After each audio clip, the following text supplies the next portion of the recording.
Et face à cela, pour le vaccin, la stratégie européenne commence à se fissurer.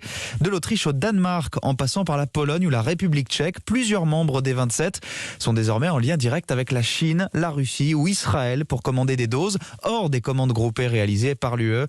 Isabelle Horry, vous êtes notre correspondante à Bruxelles. Ces pays, Isabelle, critiquent ouvertement la lenteur de la stratégie commune.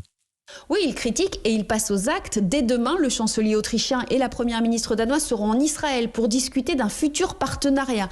De son côté, le premier ministre slovaque a donné une conférence de presse devant les premières caisses de Spoutnik livrées à son pays. Les Tchèques, eux, attendent les leurs. Le Polonais a appelé son homologue chinois pour faire affaire. Quant au Hongrois Viktor Orban, il s'est fait injecter le sérum chinois de Sinopharm devant les caméras. Face à tout cela, la Commission européenne n'a d'autre choix que de serrer les dents. Après tout, les États sont souverains et libres de leur choix de santé. Mais c'est très désagréable, c'est un moment très compliqué pour nous, lâche une source bruxelloise. Ces démarches ne viennent pas du cœur du réacteur européen, se rassure un diplomate. France, Allemagne, Italie ou encore Espagne continuent à serrer les rangs. Face à l'impatience des opinions publiques, c'est normal de jouer sur plusieurs tableaux. C'est de la politique, décrypte un expert fataliste. À Bruxelles, les Européens rappellent aussi une chose, malgré les critiques, aucun des pays protestataires n'a renoncé aux doses commandées dans le cadre des contrats communs. Isabelle Horry, correspondante d'Europe 1 à Bruxelles.